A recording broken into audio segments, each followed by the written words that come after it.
hitting the record button now because these dudes in here quoting paid in full. They in here reciting the whole movie. You tough, you be all right. See, Get a blanket, a thermometer.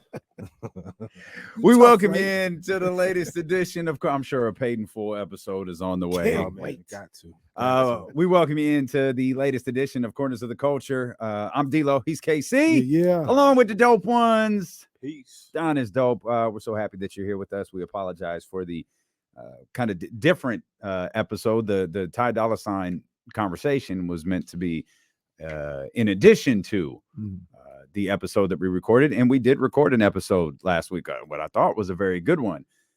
We're not exactly sure what happened to it. Like, we have it, we can hear it, we can see it. It's just the audio quality is, as I said on the introduction of the Ty Dolla $ign interview, it wasn't good enough to put out on podcast. So we have quadruple checked all of the sound today. We believe everything is up. I mean, if you're listening to this, obviously everything went the way that it was supposed to. So we did have a conversation on the marriage of athletes and sports, and we thought it was a great conversation. We think it's worth hearing.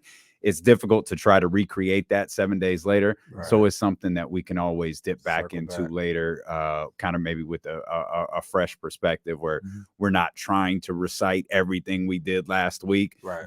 Because there's no way that it would work. So we could bring kind of a new outlook on that down the road. But it's definitely a conversation we'll revisit. But again, we're happy that you're here. We hope you enjoyed that conversation with Ty Dolla $ign. A lot more artist interviews coming. Here Ty on interview was dope.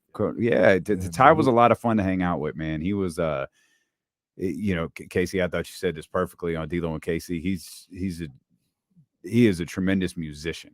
We look at him as a hip-hop artist. When that dude walked in the building, he was singing. He didn't rap one time. He sang in the studio, he sang at dinner, he sang just walking around. He never rapped, never dropped a bar. Like, he sings. And when he talks about his album, he's really proud of like the production part of it. Like, he's proud of the sound of it. You never hear him like go like, yo, I just dropped this bar. He's like, hey, I want you to hear this and hear how it sounds. And I'm sure that's from his dad, who was a member of Lakeside, who we talked about last week. And that's just the musician in him. So I enjoyed spending time with him. I enjoyed that conversation. Yeah, man. And like I mentioned, man, you get into that catalog and you just start like seeing different hits. And here, keep going down the list, and it's like, man, this dude, he been putting out hit after hit, collab after collab, feature, all this other stuff. And you start to do a timeline, and you're like, damn, this came out in like 2012. Right. We're in 2023. Like, this dude got a decade of putting out hits. Yeah, he been in the game for a minute, man. He's about to drop a video with Larry June. I think today it comes out. That's probably gonna be crazy. Yeah, and when you talk about a decade in the game, well, he's got a while to catch up with the not necessarily artist that we're talking about, but album that we're talking about. This season of Corners of the Culture started with a conversation on 30 years of the Chronic. Well, it seems this episode will be a fitting companion piece to that, as we're now in the 30th year of Doggystyle. Snoop Dogg's debut album. Snoop Dogg's highly anticipated debut album. 11 million copies sold worldwide, 7 million in the United States, and one of the most anticipated hip-hop releases I can remember ever. Certainly at the time, Donnie, the most anticipated hip-hop release that I can remember, I was 13 years old when this dropped, and I knew I couldn't wait for this album to come out.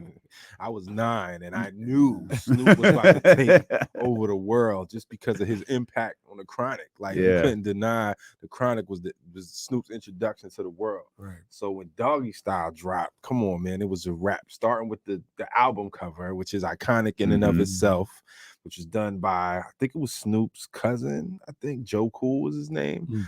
But just setting it off just from the cover. As a kid, I was like, yo, what is this? This is a comic book? Like, I need this right here. Like, this is crazy. But when I first heard Gin and Juice, it was just like, the only thing I can compare it to, mind you, I was 9 years old, but the only thing I can compare it to was when I first heard Cream.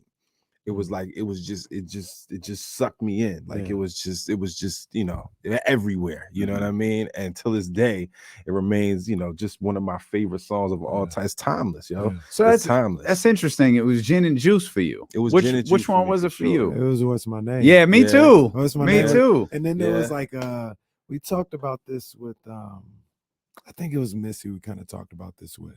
Shout out to Missy, by the way. Yeah, lots of love on social media from Missy shout Elliott. out to- Yeah. shout out to the Shout legend. out to Missy. There is no one better, by the way. Sorry, I just want to point this out. There is no one better at tagging a subject of a conversation or a piece of art than this brother right here. He knows how to maneuver. This brother has gotten corners of the culture. And this is dumb. I'm pointing at him like you can see.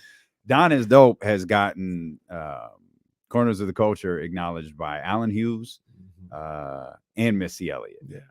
And it's always cool to see the subjects of our conversation. We that we got to get us out there. You know Yeah, what I mean? man. We got to let them know, man. You're killing it on that for sure. I appreciate it.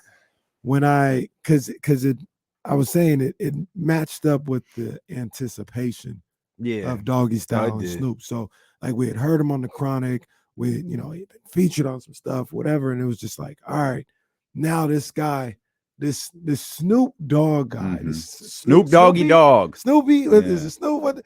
This guy Snoop, he coming out with his own album and his own song, and then What's My Name dropped, and it's like, damn.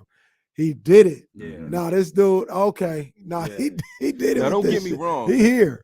I love What's My Name, but I think just something about the way the beat comes on, the Gin and Juice, like the way it hits, it just got me. But the video for What's My Name, when he turns into the Rottweiler, bruh, come on, like that's classic. That's how I feel about What's My Name when the beat drops. Like, no, it's hard. And you talk about like Snoopy Dogg. What is this? After What's My Name dropped, you knew who it was. You definitely knew, because everybody was singing that hook. Yeah, they were. Snoop Dogg. That shit hit. But I felt like everybody was singing the Gin and Juice hook too. No, you know what I'm saying? Like it was both. Gin and Juice to me was a flawless follow-up. Yeah. Because What's My Name came out, and it was like, okay, this guy, he's legit, he's here. What's My Name is a smash. He's followed it up with that. And then comes out with Gin and Juice, and it's like, well, this guy ain't going nowhere. Like he's not going nowhere. Everything he touched right now is fire. Yeah. And then it got to the point where people were like, Gin and Juice is like, you have these discussions around the playground or wherever. Like, Gin and Juice probably actually more fire than What's My Name. Like, that's how hard Gin and Juice hit, because What's My Name went crazy when it came out. I just and then Gin and Juice is like, this joint might be rolling down the street smoking it. Oh my God, like this might be even harder. Exactly. I just remember being on the bus, just looking out the window, singing that with my mind on my money and my money on my mind. It's just man, it's just amazing. But for it to be so anticipated and for it to live up and exceed the hype, I mean, and then for it to kind of be like in retrospect, because I personally did not delve into the album probably until middle school, like 12, 13. Like my 9-year-old ears couldn't appreciate the whole album, right? But when I went back and started, just compiling up all the albums that I kind of missed when I was younger, it was definitely a continuation of the Chronic. Dare I call it the Chronic Part 2, almost, just sonically, it was just of that caliber and that G-Funk, sound. And what's the funny part about that is because I think most people, including us, will link the two albums together. Yeah. Dre's not on the Doggystyle. Like there's no verse from Dr. Like Snoop's all over the Chronic. Now that's obviously Dr. Dre. That's the way he works. That's probably, his preference is probably all by design. Right. But we look at these two albums as so like in sync together. And you recognize Dre doesn't make a single vocal appearance on Doggystyle. Wait, he doesn't? No, he's not. Doesn't he say something in What's My Name? Just like a one-liner? I don't think so. No? Maybe he did. Maybe he does, but I know he ain't dropping bars anywhere. Right. Facts. Yeah, he ain't dropping bars anywhere. That's a fact. Whereas Snoop, the part of the reason this album was so anticipated was because Deep Cover, the track from Deep Cover, absolutely. and then he's all over the Chronic. Like he really stood out. Like he was as brilliant as the Chronic was. He was kind of the shining piece in all of that. Yeah, he was the anchor Do- of it for Mhm. sure. Would you guys say up until that point that was the most anticipated album in That hip hop history? That I can remember. That I can remember Yeah, too. that Absolutely. that I can remember for Absolutely. sure. I think it was. I Yeah. think at that point in the history of hip hop, nobody So had a debut album that was more anticipated. well, than there's a Doggystyle. caveat to that. I think, in my opinion, Mhm. there's a caveat to that, and it's we're in California, Mhm. and Donnie, I don't know where you were at the time, but I was in Florida. so we're in California. I think people in New York will tell you, nah, that Enter the Wu-Tang, Yeah, Yeah. that I was see the that. most anticipated see hip hop that. album of all time. But it feels like I knew Wu-Tang, but I really knew Wu-Tang because of Rap City. Right. Mhm. Rap City felt like it was an East Coast based like hip hop show. That's how I got turned on to Wu-Tang. Right. The streets, that's all they was talking about. Right. Was Enter the Wu-Tang when the album finally drops. Here, it felt like everyone was talking about Snoop. So Mhm. in 93, hip hop was probably, I mean, certainly more so than it is today. Hip hop was still so regional back then. Oh, for I sure. don't know if New York was talking about Doggystyle dropping. Do we have actual dates of when in I do. '93? Yeah, November. November I believe 1st. it's November 23rd. And when Okay, was I'm off. when I knew it was was November, though. Wu-Tang? November I'm assuming 23rd, it's earlier. 1993. 93. Enter the Wu-Tang dropped on. You ready for this? November 9th, Wow. 1993. Wow. Wow. That I did not know. Wow. Enter the Wu-Tang and Doggystyle dropped within 3 weeks of each Wow. other. Damn. That's Damn. Yeah, I would have crazy. guessed Enter the Wu-Tang came out early. Yeah, that's what I would have thought too. Early 93. I still and I think I understand your point. You're probably right about it. I think nationwide, I still think Doggystyle was. And you know why? Because the Chronic was so The way big. now Because the of the way that Chronic. they Yeah, sold, That's why. that's it. The way that they sold speaks to your point though. Mm. Because Doggystyle sold crazy. Mm. Yeah. Wu-Tang didn't. Nah. I mean, it's obviously it sold well in the immediacy of its release. But the End of the Wu-Tang was a street record. Yeah, for sure. It's not anymore. Right. But in November, what we say, November 8th, 1993, Yeah. it was. Right. Yeah. Yeah. And there was no I not disrespecting the Chronic when I said, but there was no opener for Wu-Tang. Nah, The opener for absolutely not. Doggystyle. Yeah, There was was the no Chronic. intro to It was the Wu-Tang. streets. They just Yeah. hit It it. was just like, oh man, this is crazy. Or you heard these dudes coming.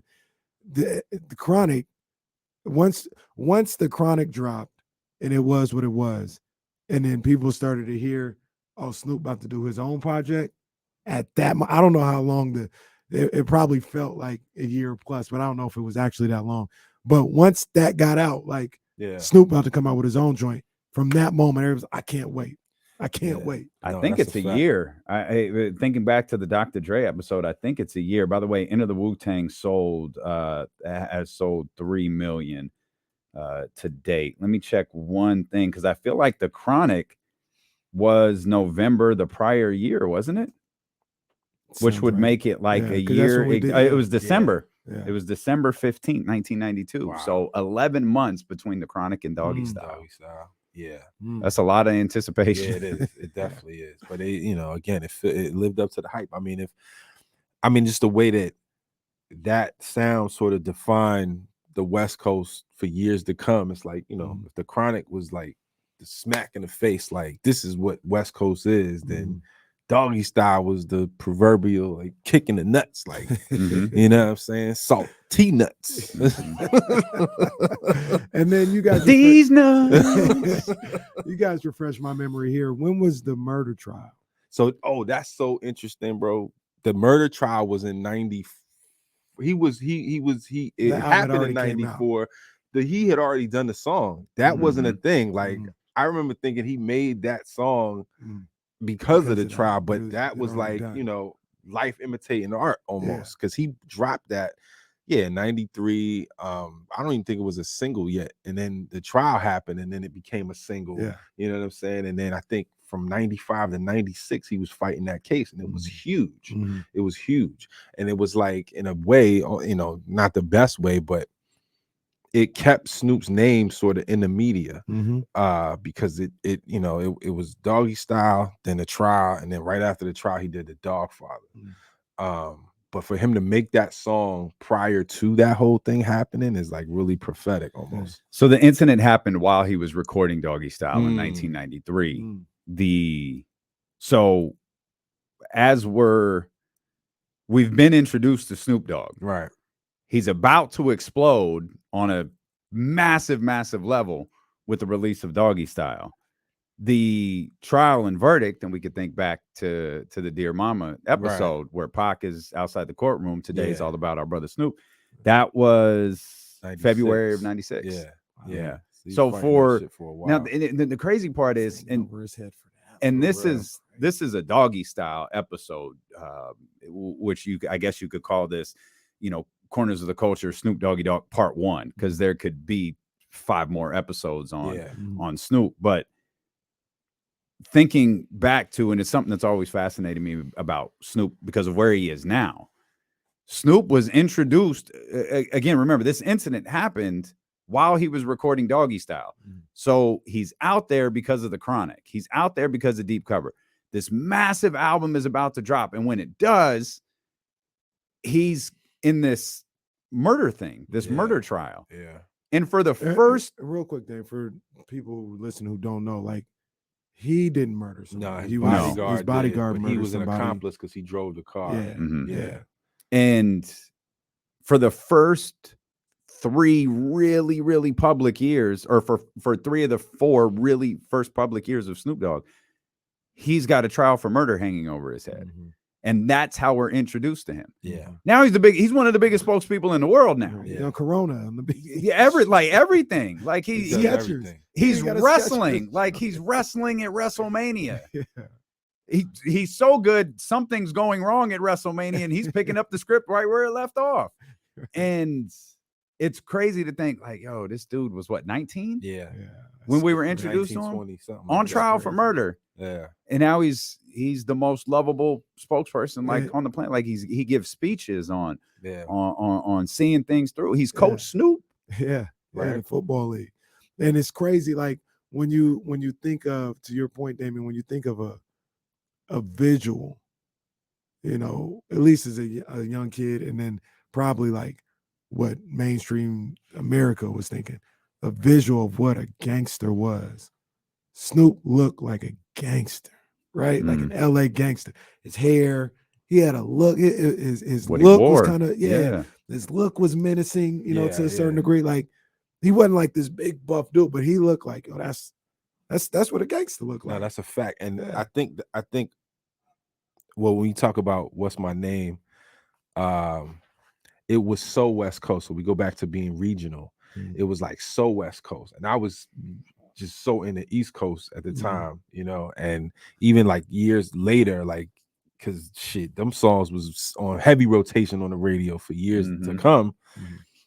I hadn't still like fully embraced the sound or the look, because I attributed that look to gang culture, which of course Snoop was affiliated with. He was a Crip, right? And so I think there was something about that, like you said, menacing, but in a different kind of way.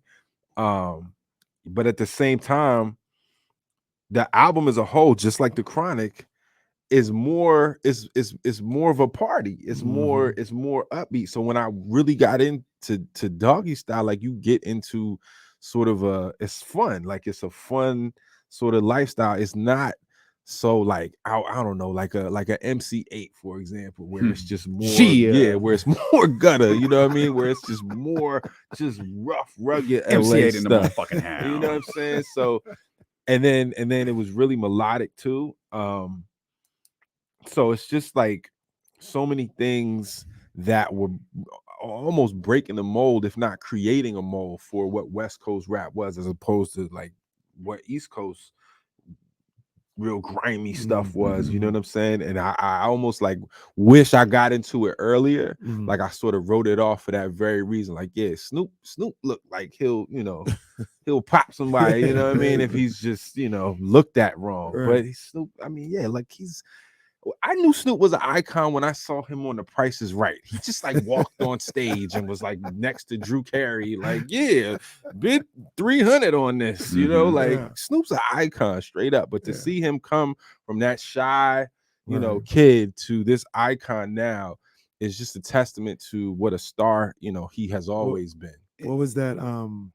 I think that was Yo MTV Raps where he was on with Dre and he was barely saying He was two words. so shy. He was barely wouldn't even like look at the speaking camera. up. Like, Yeah. it's crazy to see. Well, Snoop was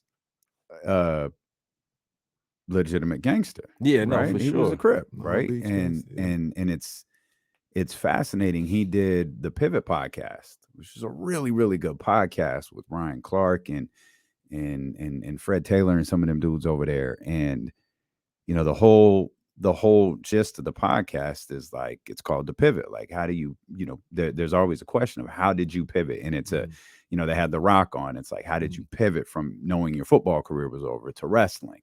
And with Snoop was talking about his lifestyle. And he recognized when he got to a certain point, he had to go to the people he was with and say, like, yo, I love you guys and I appreciate you guys. We're not on the same path anymore. Like, you're on that path that we used to be on, and I'm on a different path. And it's clear we can't roll together. He had to leave that behind. And it was a long time before he left that behind. It was, I mean, we talked, I guess in actuality, it wasn't. It was probably after the Death Row stuff. So you're talking 96, 97, 98. When that stuff gets put behind him, he gets to, and he really credits Master P for a lot of this. Master P putting him, like, he said he had nothing in his name at Death Row. Like, he had no houses, no cars, like none of that stuff. It was all Shugs. Like, we the same thing that happened with Pac that we learned in the documentary. Yeah. And he said he signed with No Limit, gets to New Orleans. Master P took him to a neighborhood and said, okay, what house do you want? It's for you and your wife. Like, what house do you want? And Snoop's like, what are you talking about? He's like, pick one of these houses. Yeah. Well, I want this one. He said, great, it's your house.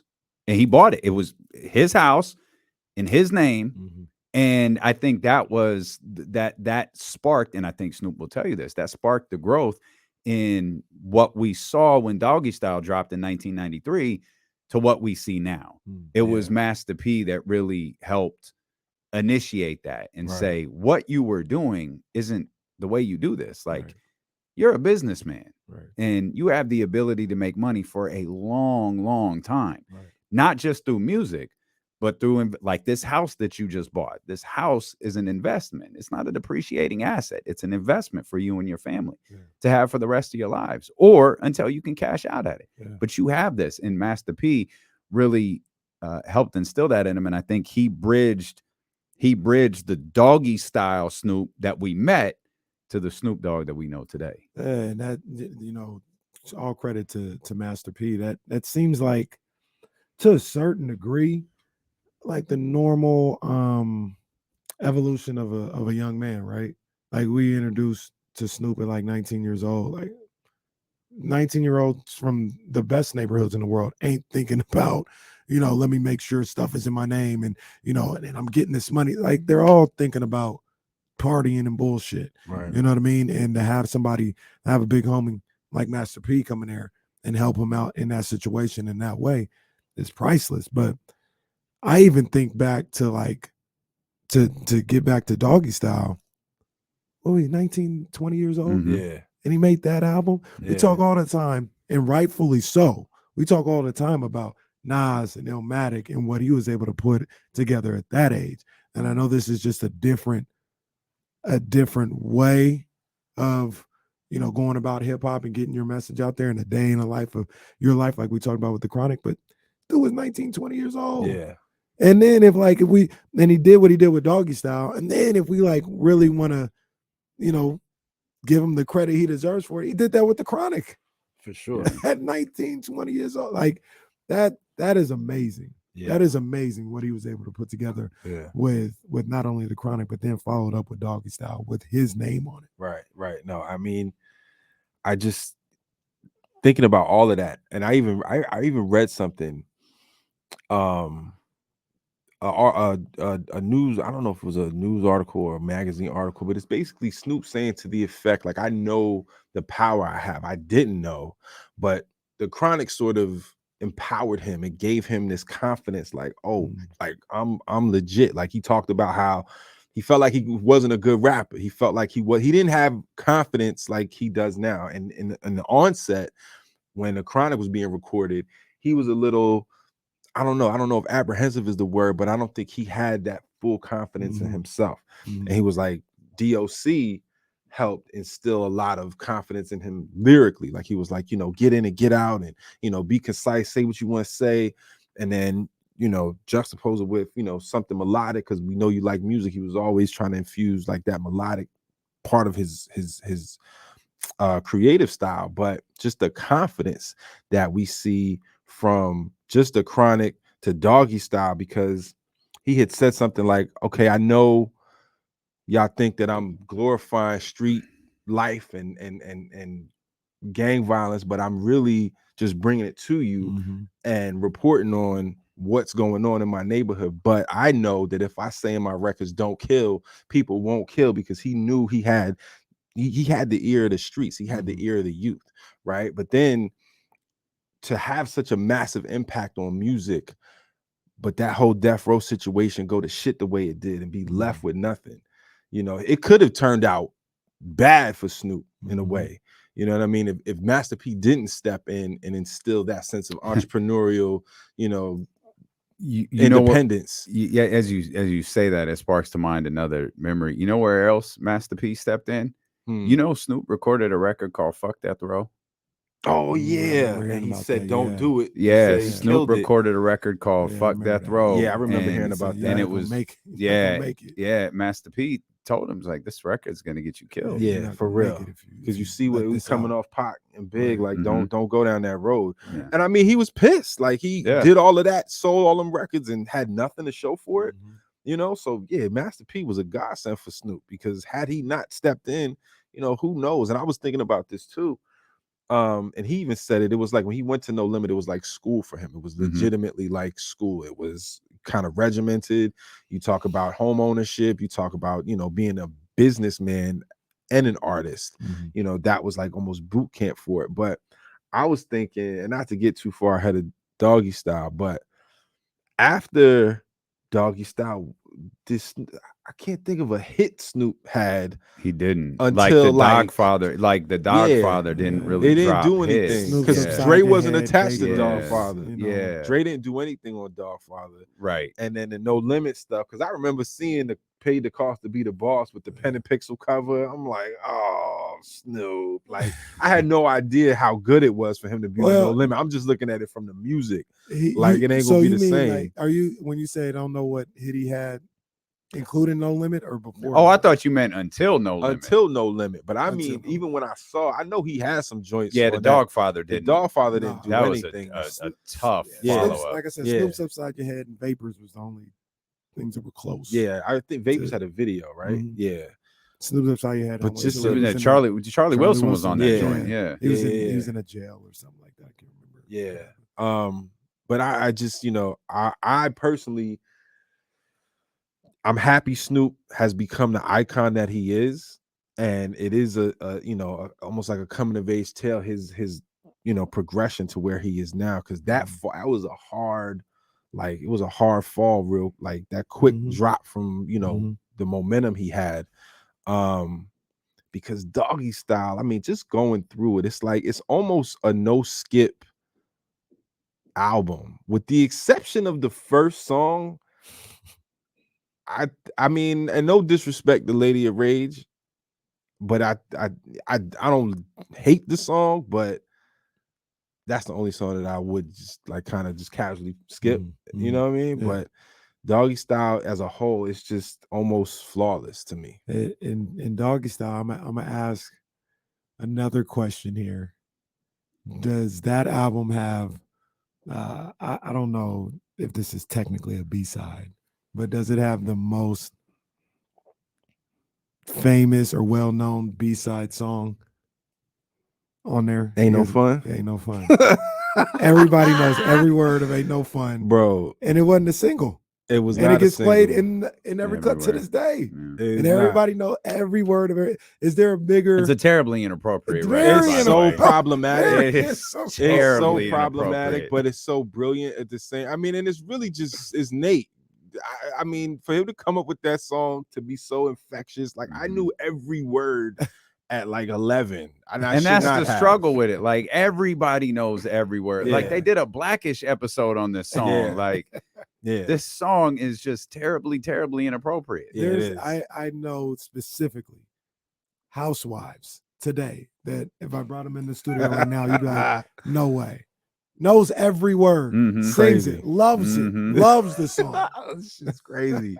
Is that the most famous? I'll call it a B-side track that we can think of right now. It's up there. Hit 'em It's up was a definitely up B-side there. track. I I don't mean, think the yeah. housewives know Hit 'em Up. yeah, though. it's true. Yeah. Yeah, it's up there. Yeah. It's Shout it's out to definitely Nate up Dogg there. for making gang rape sound so good. Oh, God Almighty, man! We ain't even getting I into really Velvet wish DeVoe you would right phrase now. that differently. Oh my We ain't even getting into gosh. Velvet DeVoe either. No, right we now. don't need to. We don't need to talk. We don't need to talk about how some of this just ages. How do you know? So, well, it doesn't matter what the crew used to do. It doesn't matter. I think the other Snoop also had Snoop was a lot like Easy in that they had a unique sound to their flow. That sound. And Snoop had, Easy had almost a high nasally sound, and Snoop had like he didn't have like a. You talked about the interview with Dre on Yo MTV Raps or whatever it was. It was just kind of like quiet. Yeah. Snoop almost had a quiet delivery. Yeah. In the way that he rapped, it was very calm. It wasn't like overly aggressive. Yeah. In terms of the delivery, the lyrics that's different, but Right. like the delivery was just it was laid back Snoop. That's an excellent point by you because his voice and his delivery fit so perfectly with the music, with the culture, with where he was from. Like it was LA. For sure. It was LA. It was palm trees, big it fit perfect. That's an excellent point by you. Like it wasn't aggressive, but it just it's hard to put this specific word around it, but it fit perfectly with everything that went along with the Snoop Dogg persona, the Death Row, the LA persona, everything. Yeah, he personified LA 100%, and I think the genius and the foresight of Dr. Dre to make him so prevalent on the Chronic, he kind of uses Snoop like an instrument in that way, because his flow, because Snoop isn't the most lyrical MC. He's not, doing no intricate It's not bars. like, oh, look at those bars. You know what I'm saying? Yeah. He don't have no Not like J. Cole. Nah, he was never super lyrical, but it was absolutely his delivery was absolutely his, just smooth, melodic. It was catchy. It was so catchy. And then, it wasn't contrived. That's how he spoke. Right. You know what I'm Bow saying? to the wow, creeping and crawling. I mean, how many times did he spell his name on Snoop and just it sounded cool as shit every time he did it, because he knew his voice was an instrument. And I think it's carried over to everything, to his movies, to voiceovers, to the Boondocks. It's like it's Snoop, but it's like it works in all of these different genres. And I also love and respect and appreciate how he never tried to change that up. Nah. Like he never was like, oh, I'm a rapper now, I gotta have a rapper voice. Nah. It's like you said, the way he raps is how he talks. Exactly. The only time he changed it up was on Sensual Seduction, but he killed that though. I love that song. Yeah, he did. I love that song. And the video is classic. And even when he went to No Limit, like he was still Snoop. He was still Snoop. He was still Snoop with Bitch Please. The sound and the presentation was the different. Fleet collar. Yeah. DPG. Yeah. Like he was still him. Absolutely. The whole time. And it's ironic that he maybe had confidence issues because him just being who he was all the time is the ultimate confidence, the ultimate sign of confidence. Yeah. Like I don't have to conform to anything. I'm Snoop. and I'm gonna just be me. Right. And I appreciate that so much. Yeah. Nah, same. Want to acknowledge too the Murder Was the Case Mm. and the like short film that dropped with it when they dropped. I think it was first released. I think it was on like pay-per-view. Like they dropped some people listening, like some people listening, what the fuck is pay-per-view? You see, kids, back in the day, what they used to do is, but it was the music video, and they dropped an entire soundtrack for that, which is what gave us, which I think is just a grossly underrated record, incredibly aggressive. But if you ever know you're gonna get in a fight and you need a hype record, put on Dre and Cube Natural Born Killers before, because it's weird. Murder Was the Case video brought us a soundtrack, and that's where Natural Born Killers came from, and that's where that remix for Murder Was the Case came from, which I think is better than the original. Yeah, that Murder Was the Case was cold. Yeah, it was. And the whole concept of the record is wild. Yeah. Like, again, you talk about Snoop being like a lyricist. That song brought Snoop the storyteller. Nah, for sure. Because you sit down and you follow that story like, oh, this shit is wild. Yeah. He's talking about signing his soul over and everything that comes with it. Yeah. That was a great record. Yeah. I just remember that MTV performance. The MTV. Oh, yeah. Awards. Oh, yeah. I remember. I watched that GIF live. is still run to this day. Yeah. Where Snoop pops up from the dead. From the dead. Yeah. What, now that I think about it, what was going on the Source Awards? Was Doggystyle out? Doggystyle was out. That was 94, wasn't it? Yeah, that was 94. So Doggystyle was out. That was probably for the same record, right? It was probably Snoop, Ready to Die. For the because Big, when he said we ain't got no love for the we ain't got no, well, because Death Row, they won something. Yeah, that's what I was trying to figure out what they won. It felt like Dre won something. I think he won Producer of the Year. Yeah, I think. Okay, that might have been what it was. Because that's why he was up there. They won something. Yeah. And it was kind of getting booed a little bit, right. you know, New York, and then that's when Snoop said the famous, the East Coast ain't got no love. And then, and I'm guessing Big and Snoop were probably up for New Artist of the Year. Yeah, and that's what Big won. Yeah, at the end of the night, Brooklyn in the house or whatever he said there. Yeah, which was fascinating to hear on the Dear Mama. When I didn't know this, I think you guys have brought it up before, but I didn't know that Snoop had kind of gone on record in the midst of all that. I was like, man, I ain't got no problem with Biggie. Yeah. You know, that was later. That was 96 that he said that.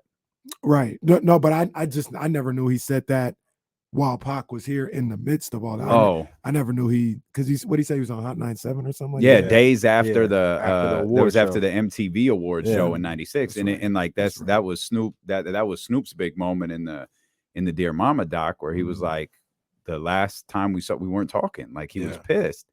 And then he make it off the plane. Right. He had the knife in the like, I don't know. Like that's terrifying. That's hella terrifying. Like, your security can't fly with you. Oh, that's how y'all gonna take me out on the plane? Yeah. All right, motherfucker. I'm gonna fly Southwest then. Right. I'm gonna find that JetBlue flight back to get that JetBlue flight back to Los Angeles. I essentially just crossed enemy lines, and I got to ride back with this big blood right here. And probably hella more blood on the plane with them. Nah. And he's Dolo. Yeah. I ain't getting on that plane. Nah. Snoop's a G just for getting on that motherfucking plane. That man say he put his head back with a knife and a blanket over the whole time. That's crazy. Talking about we going to the Tyson fight. I asked Pac, I said, you going to the fight, cuz? He ain't say nothing. So I was like, that's how we riding in, cuz? All right, I just put that knife in.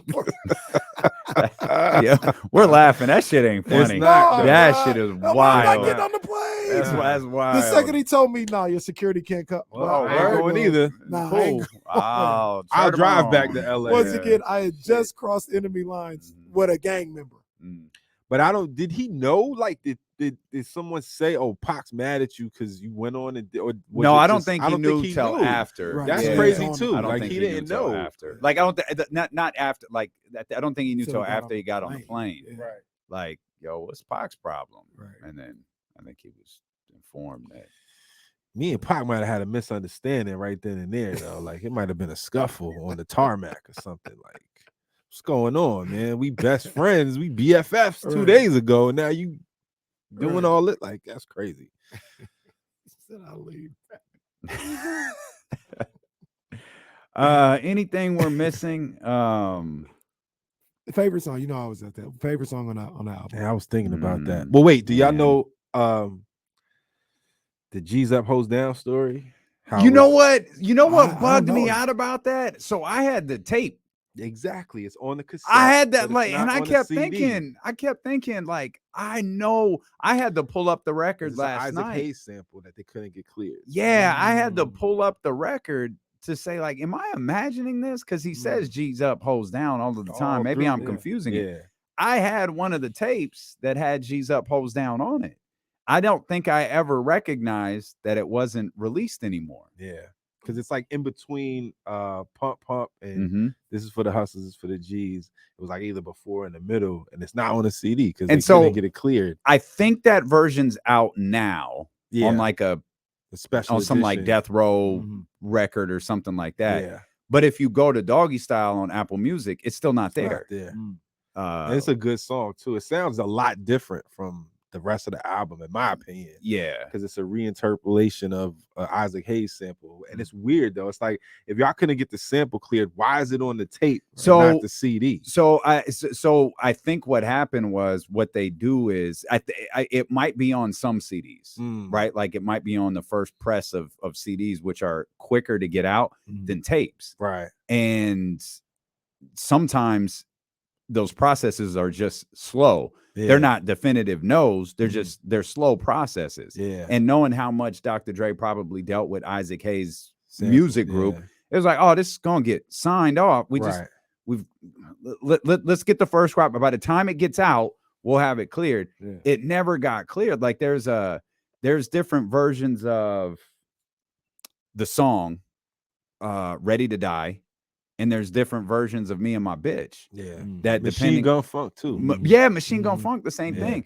And I think two of those three involve Isaac Hayes, which is wild. Because I think the Machine Gun Funk original one involves Isaac Hayes. Is it?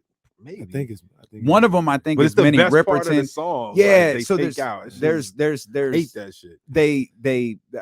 but to answer your question, I think they thought they That it was thought they gonna were going to get cleared with no issue, and then it got denied, and they're like, fuck, we gotta pull what's out Yeah. and press new ones, and I Yeah. think that's what happened. Yeah. I don't know if there's a tape somewhere that exists has it? without G's Up and Hoes Down on it, but That's I it. know I got the tape Yeah. the day it came out. I was so hyped for it, and I always knew the record G's Up, Hoes Down, and didn't realize that Took it off. the it CD. was away. That's a Yeah. trip. Yeah. The really real quick. I don't know what my favorite song is though. I'm by trying the to way. think, Like, I don't know. Yeah. It's hard. Above the Rim was around 93, right? 94. 94. So Pump is on that soundtrack. pump, Yeah, yeah. pump. So you That's- see, this is the shady shit that they used to do. The dopest record on Above the Rim is Pain, For sure. and you couldn't get it. For you a couldn't long get time, it everywhere. You couldn't get that Yeah. because of the sample. Yeah, and you couldn't get it on Apple Music. Like it came out on Apple Music, then for the first time, like maybe 3 or 4 years ago, then Snoop bought Death Row, And then that was back. pulled everything off, and I'm looking for my Tupac Oh, yeah. record, Yeah, and yeah, it's yeah. not there. Yeah. And then that's when I realized all of the Death Row records are gone, but it's back now. back. Yeah, It's on back. like a That's nasty- compilation album. Oh, I don't even that's- think it's on the No, it's on Above the Rim. soundtrack. Oh, Yeah, it it's is? on Above the Rim. Okay, That 'cause it and definitely wasn't there's for another a Pac while. record, Loyal to the Game. He Okay. had, Yeah. on there he had Pump, obviously Pain, and then he had the other joint. So the funny thing about that soundtrack is me being young at the time. I think about the songs when they play in the music or In the movie, not, yeah. not the soundtrack. Right. Mhm. So the one where he's pulling up to the To the to the game. tournament, Yeah. and the Nate Dogg joint. Do we love them hoes? Uh-huh. Hell no. And why is that? Because it's Snoop Doggy Dogg. Like I just think about all that whole chronic doggy Yeah. style. What's the next Above line? the Rim. I can't remember. You don't? No, I can't remember. I don't give a fuck about a bitch because bitches ain't shit but hoes and tricks. Like, oh, god damn it, Snoop. Snoop has the most like unrecitable in 2023 lyrics. Just like, nah, just gonna have to table this part of real. the Snoop record and just let him sing this. Do Yeah, I yeah. let Doggy a Style house could not come down out now? right now at all. It would, yeah. Probably have to change It the album could, cover. yeah, yeah. Well, that's the other thing. The album cover, like you were talking about the album cover earlier. You know, at 11, I'm not thinking anything of it. At 13, I'm like, what the fuck? Because when you, the liner notes, that's it. Yeah. That's the yeah, that's crazy, crazy. it. Yeah, that is it. Because man, y'all, some of y'all will never know the joy in opening a For tape real. and These kids have no rolling idea. that thing out. These And kids reading have all no them, idea. them liner notes that just go on. It's like 8 folds of notes on the album. And with that one, it was 8 folds of notes and cartoons. And Yeah, man. inappropriate. Yeah. Like a whole damn story. The whole That's story. A whole damn story. doggy with titties. What the Right? fuck is Sucking the this? popsicle. Yeah. What is this? Oh And, man. Ain't No Fun can't come out nowadays. Oh hell. No. I remember they tried to keep Ain't No Fun on the radio for a while, and it just was like an instrumental. They tried to play it on the radio. What? Ain't No Oh, Fun. they tried to play it on the radio. Ain't before- No Fun absolutely before played on the 8 p.m.? radio. Yes. Wow. That's Yeah. crazy. Ain't No Fun. I didn't even Ain't No recognize Fun that. used to play as one of the classic joints, and then they tried to as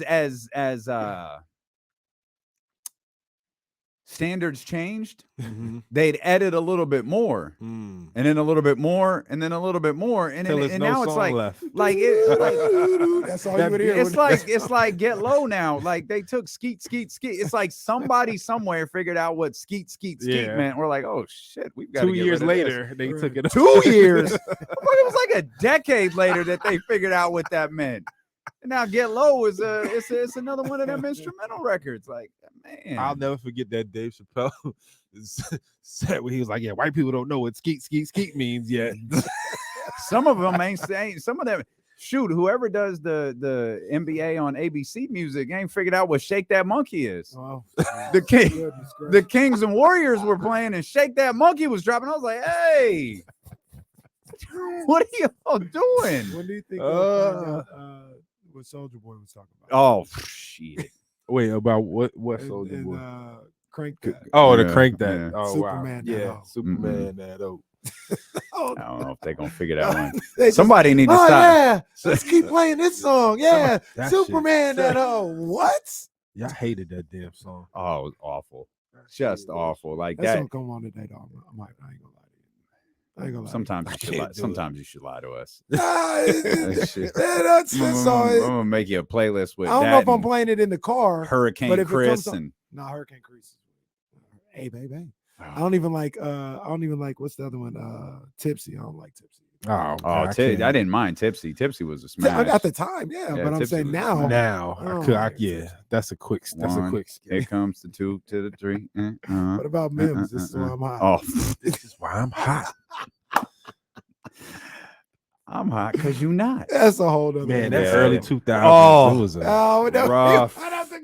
we gotta- Rough. we got to do an episode on Bro, that. that might. I ain't even gonna lie to you. The decade of shit I'm coming about up to tell you, I next. ain't gonna lie to you. That might be the worst era in hip hop. Yeah, so might bad. be.